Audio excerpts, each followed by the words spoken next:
टन्नू मोहम्मद खान के तरफ़ां सिंधी ॿोली के सीनियर शाइर शुमार संगम के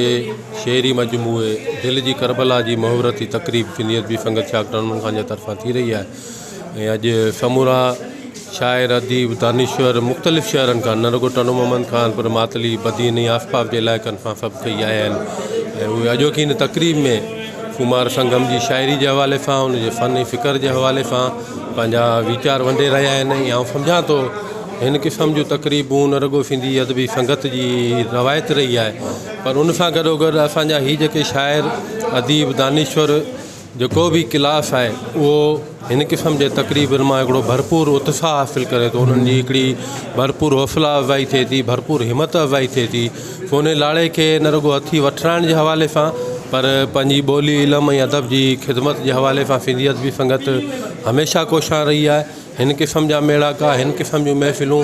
सिंध के समूरे अदबी माहौल में एक मुतहरिक किरदार अदा कंदियूं रहियूं आहिनि ऐं असां सम्झूं था तो सिंधी अदबी संगत उन मुतहरिक किरदार अदा करण वारी सिस में सभिनी खां अॻियां बीठल है।